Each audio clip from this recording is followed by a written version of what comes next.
Bonjour les amis, je voudrais parler de Tel Aviv sur Seine. Alors si vous n'êtes pas au courant, la ville de Paris a décidé de donner à Paris-Plage le nom de Tel Aviv sur Seine pendant une journée, à savoir le 13 août. Alors, Paris-Plage, un concept qui a été imaginé par la mairie de Paris en 2002 et qui a pour but de faire en sorte que ceux qui n'ont pas la possibilité de partir en vacances, de se rendre dans les plages et de passer les vacances, puissent bénéficier des conditions et des jeux spécifiques aux plages, du type volleyball, et des activités ludiques spécifiques aux plages sur Paris, sur les bords de Seine et sur le parvis de l'hôtel des villes, de ville de Paris. Donc, ceux qui n'ont pas la possibilité de partir, qui vivent à Paris ou dans l'île de France, peu importe leurs origines sociales et religieuses, peuvent venir à Paris le temps de 2 semaines, entre juillet et août, et bénéficier des conditions de plage, d'activités ludiques, culturelles, festives, pour passer des bons moments en famille. Donc c'est un événement qui peut être vu comme un événement rassembleur. Mais voilà que notre amie, la maire de Paris, Madame Hidalgo, décide de donner le nom de Tel Aviv à, à Paris-Plage le temps d'une journée. Alors, bon, on peut se dire, mais pourquoi pas?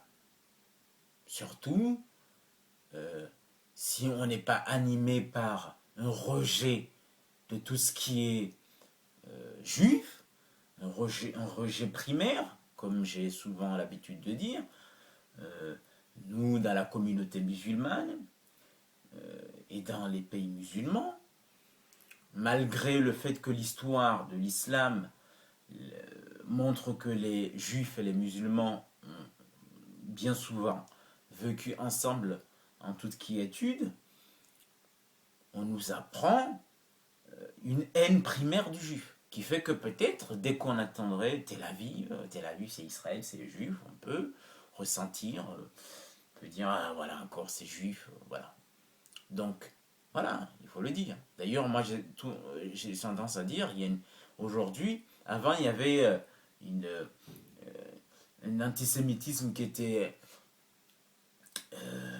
habillé d'une idéologie du juif qui aime l'argent, qui contrôle la finance mondiale, un antisémitisme idéologique hitlérien, et puis il y a eu un antisémitisme qui pouvait s'expliquer par la guerre entre la Palestine et Israël, les guerres arabo-israéliennes, voilà, hein, qui pouvaient trouver une source d'explication dans ces idéologies et dans ces guerres-là.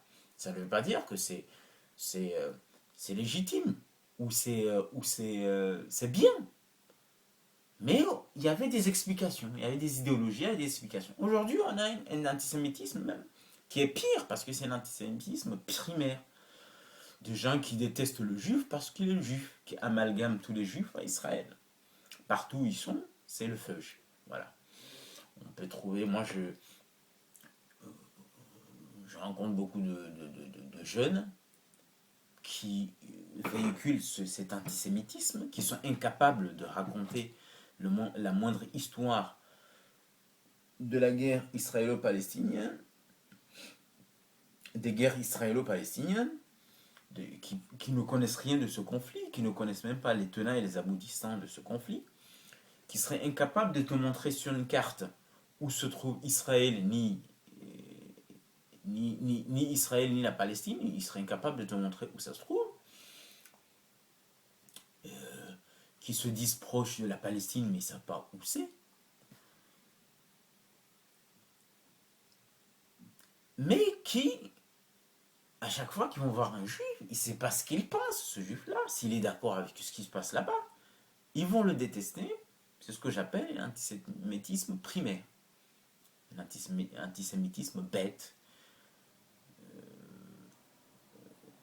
Voilà, la haine du juif.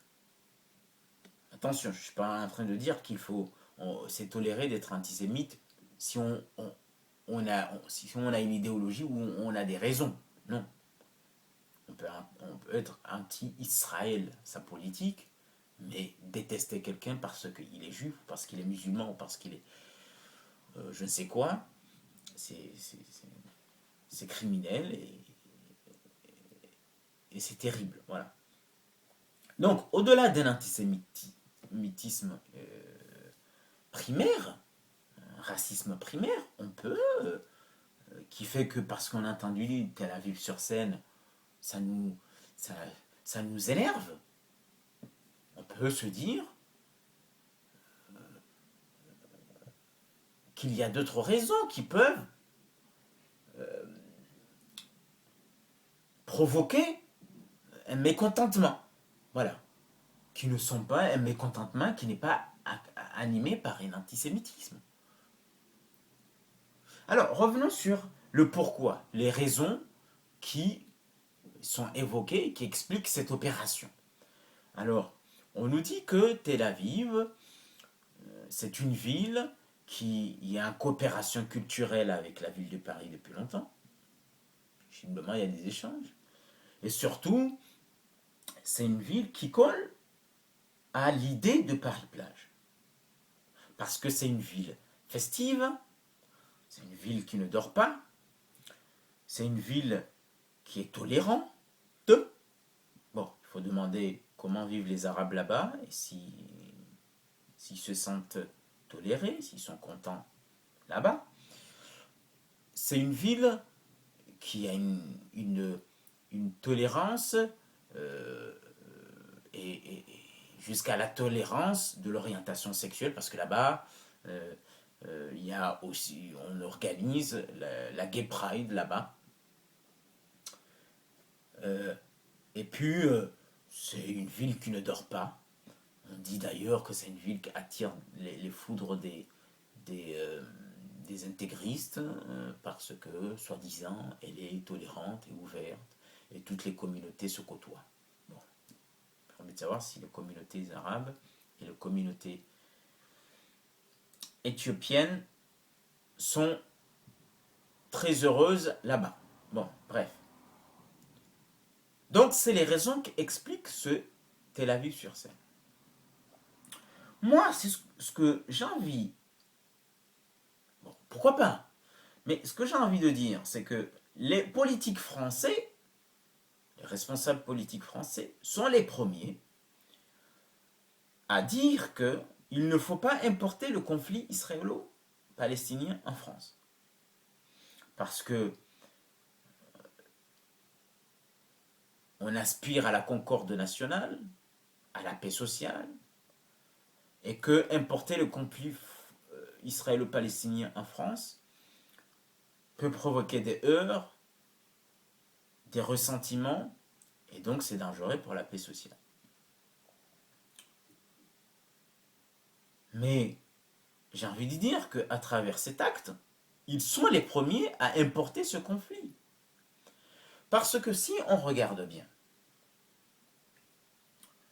quand vous avez deux belligérants, chacun a une capitale. Tel Aviv, c'est la capitale d'un des belligérants du conflit israélo-palestinien. C'est la capitale d'Israël, qui a bombardé récemment Gaza, qui envoie des colons s'accaparer de terre, qui chassent des gens de leur terre, de leur maison, d'accord, qui privent Gaza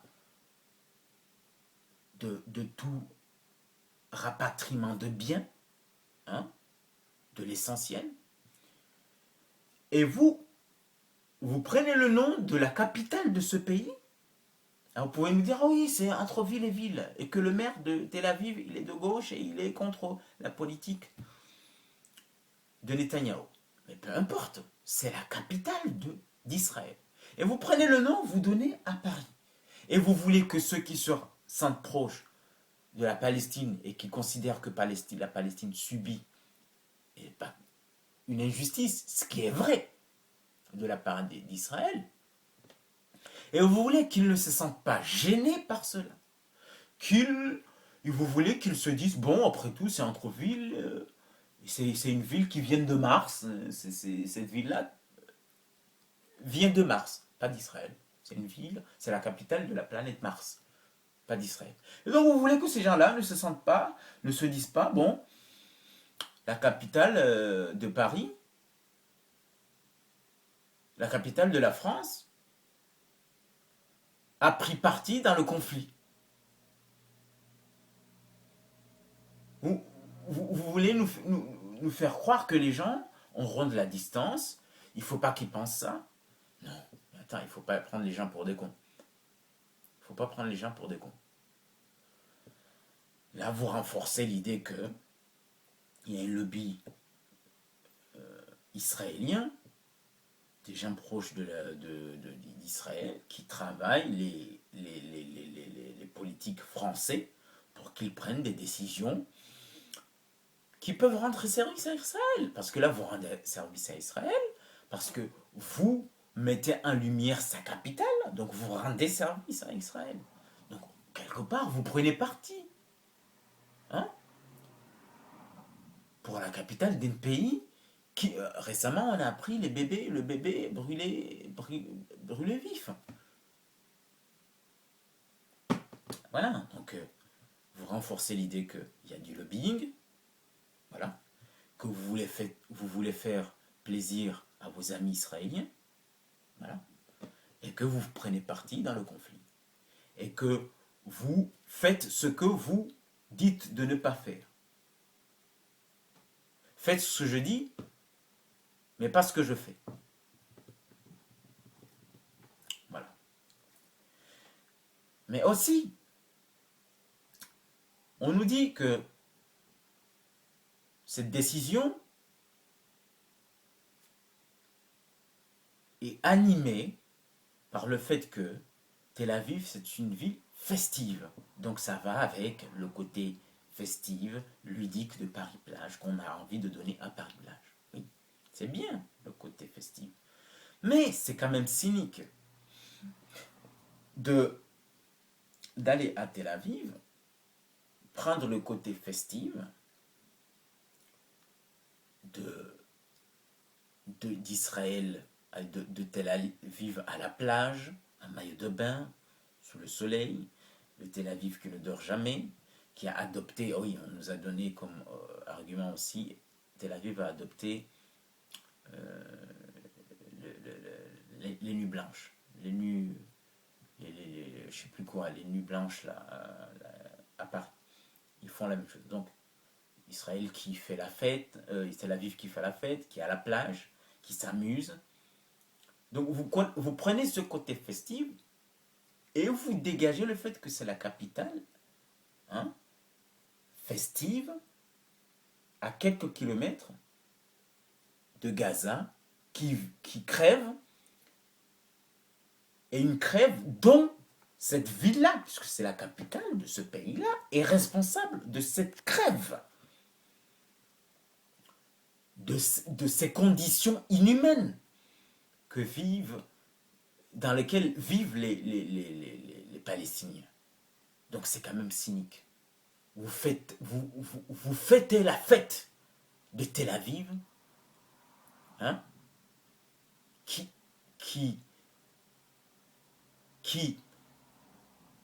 apporte la tristesse pendant qu'elle vit dans la fête à une population palestinienne. Et vous faites les cyniques pour prendre cette festivité que vous donnez à Paris. Si vous aviez besoin de donner une thématique festive,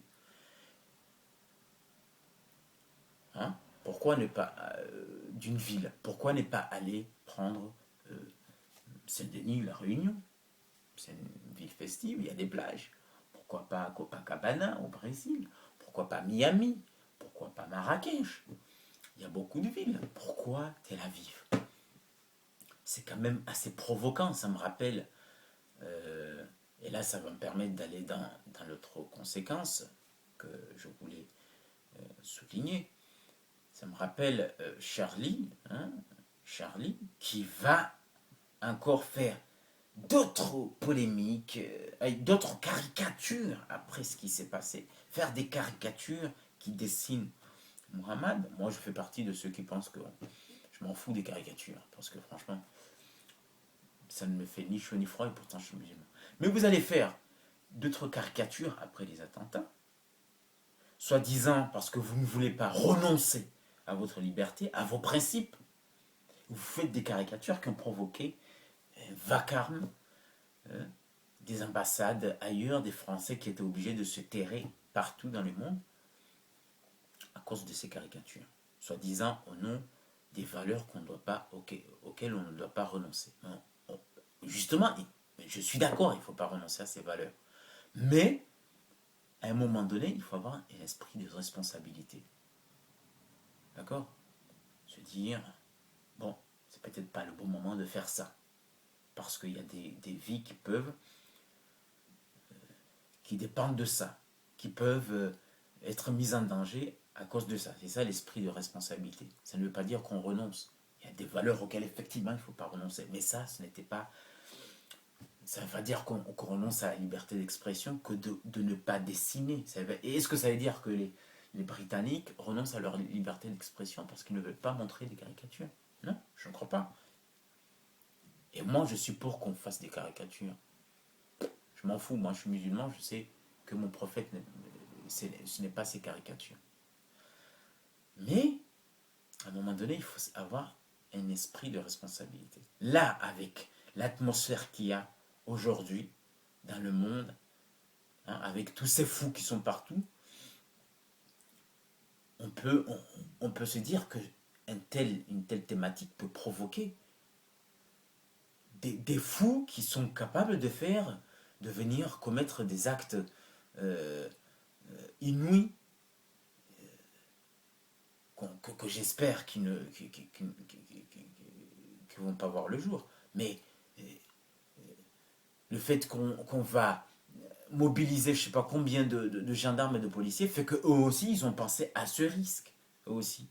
Donc, il faut avoir un esprit de responsabilité, sans oublier le fait qu'il y a d'autres qui ne vont pas venir, alors que ça c'est être rassembleurs, parce ils vont se dire, je ne vais pas aller dans une plage qui porte le nom de Tel Aviv, parce que je me sens proche des Palestiniens. Vous excluez une communauté, hein, alors que c'est censé être un événement rassembleur, et puis d'autres personnes qui ont peur de venir avec leurs enfants, parce qu'ils ont peur du risque d'un tel événement avec la thématique Tel Aviv.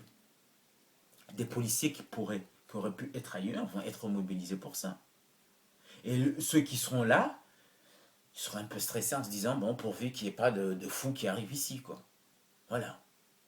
Donc, vous enlevez tout le côté festif que vous vouliez apporter à cet événement, vous l'enlevez avec le stress, l'exclusion que vous provoquez à cause de cette thématique. Voilà les quelques mots que je voulais dire concernant cette opération de Tel Aviv sur Seine. On se retrouve pour une prochaine vidéo. Salut!